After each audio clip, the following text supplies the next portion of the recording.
Terok, Nick Mick, Ali Jazim, Bergman.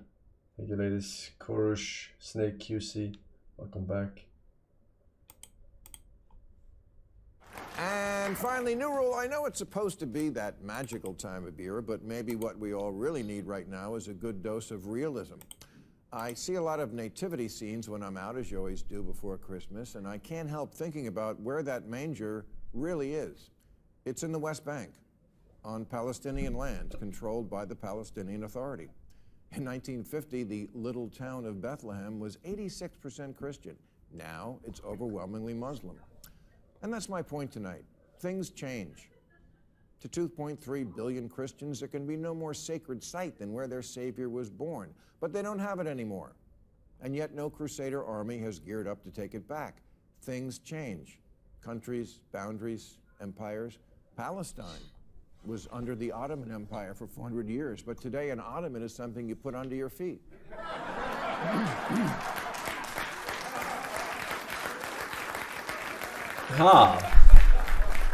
The city of Byzantium became the city of Constantinople, became Istanbul. Not everybody liked it, but you can't keep arguing the call forever.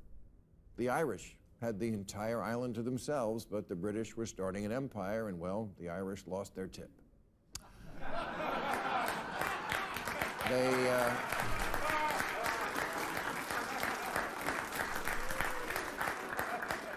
They blew each other up over it for 30 years, but eventually everybody comes to an accommodation, except the Palestinians.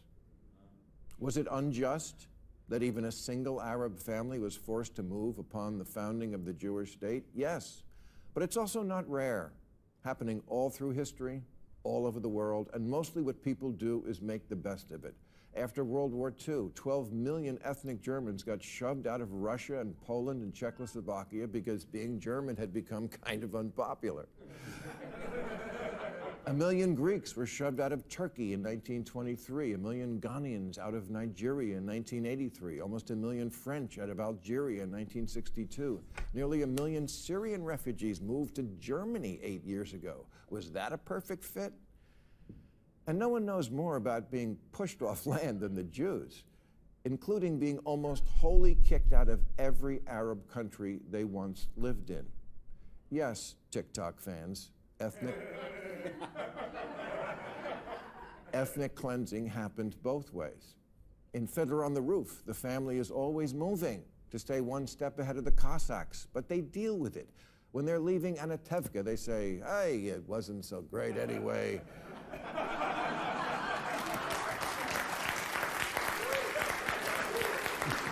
And the humor. Come on, like other countries don't have roofs you could fiddle on? Now, that's not how they really felt, but they were coping. They coped, because sometimes that's all you can do. History is brutal, and humans are not good people. History is sad and full of wrongs, but you can't make them unhappen because a paraglider isn't a time machine. People get moved, and yes, colonized. Nobody was a bigger colonizer than the Muslim army that swept out of the Arabian desert and took over much of the world in a single century. And they didn't do it by asking. There's a reason Saudi Arabia's flag is a sword. Kosovo was the cradle of Christian Serbia. Then it became Muslim.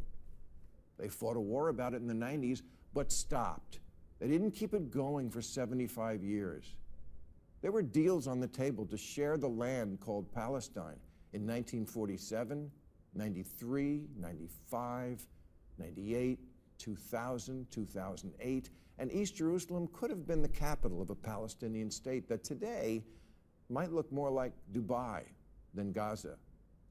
Arafat was offered 95% of the West Bank and said no.